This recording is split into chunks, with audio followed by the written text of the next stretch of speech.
Morning friends. आता माझी तब्येत एकदम थंडणीत झालेली आहे. आता मी आलेलो आहे माझ्या रूमवरती आणि आताच न्यूज बघितली की अक्षय शिंदे एन्काउंटर प्रकरणात 5 पोलिसांवर गुन्हे दाखल करा आणि SIT बसवा. तर मित्रांनो, आता मला या एन्काउंटर बद्दल बोलायचंय. तर पहिले तर SIT बसून काही उपयोग होणार नाही. बसवायचंच असेल तर केंद्राची कुठली तरी SIT बसवा, तर ह्याच्यातनं सत्य बाहेर पडेल. तर मित्रांनो, एन्काउंटर कसा केला जातो, बोगस एन्काउंटर, ते मी पहिले सांगतो. ज्याप्रमाणे मला ऑफर दिली होती एन्काउंटरची वाल्मिक कराडच्या, त्यावर मी नकार दिला. मला एवढं पाप होणार नाही. आणि ते लाईफ टाइमचं एक लमसम अमाऊंटची ऑफर देतात, म्हणजे 10 करोड 20 करोड 50 करोड अशी एक ऑफर देतात.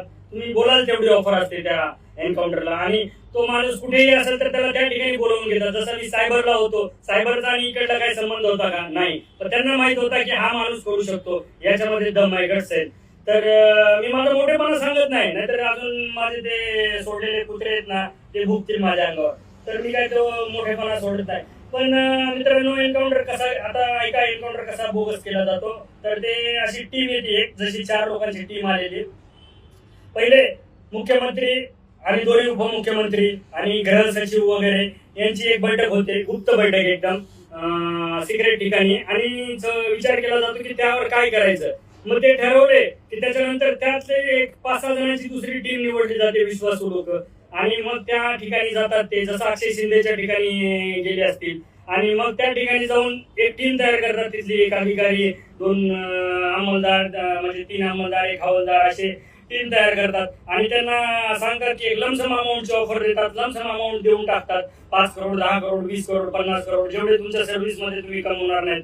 आणि तुम्हाला परत खात्यात घ्यायची, इन्क्वायरी करायची, आमचंच सरकार आहे, आमचंच सरकार येणार आहे, आम्ही तुम्हाला या खात्यातून, आम्ही तुम्हाला चौकशीतून आम्ही तुम्हाला मुक्त करू, असे ते आश्वासन देतात मित्रांनो. आणि अशा प्रकारे बोगस एन्काउंटर घडवून आणतात. आता मला सांगा, त्या आरोपीला मित्रांनो अशी बेड्या होत्या हातामध्ये. आणि तुम्हाला माहिती नाही, एक बागदोड असते. बागदोड म्हणजे दोरखंड असतो, दोरीनं असं बांधलेलं असतं हात, पूर्ण हात आणि पाय. तर मित्रांनो, अक्षय शिंदेनी कसा एन्काउंटर केला असेल सांगा बरं. एवढं जर हातकडी आहे आणि जर बागदोड आहे, दोरखंड बांधलेला आहे, तर किती बोगस एन्काउंटर होता. आणि याच्यामध्ये जर आरोपी बनवायचे, SIT केंद्राची बनवा. मित्रांनो, आवाज उठवा माझा. तुम्ही अजून आवाज उठवत नाही, विरोधी पक्षाचे नेते. हे महाराष्ट्र सरकार खरंच नपुसक आहे, आणि हे विरोधी पक्षाचे सुद्धा नेते नपुसक आहेत.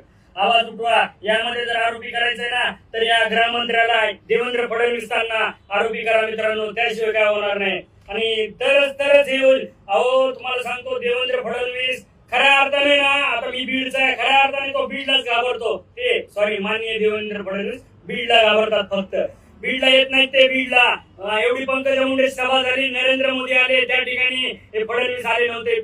ते फक्त बीडला आणि बीडकरांना घाबरतात. लाज वाटते मला सुद्धा एक पोलीस अधिकारी म्हणून गृहमंत्र्याची. काय केलं हो 10 वर्षात 15 वर्षात? त्यांनी काहीच केले नाही. काही कुठली आमच्यासाठी कुठलंच कल्याणाचं काम केलं नाही त्यांनी.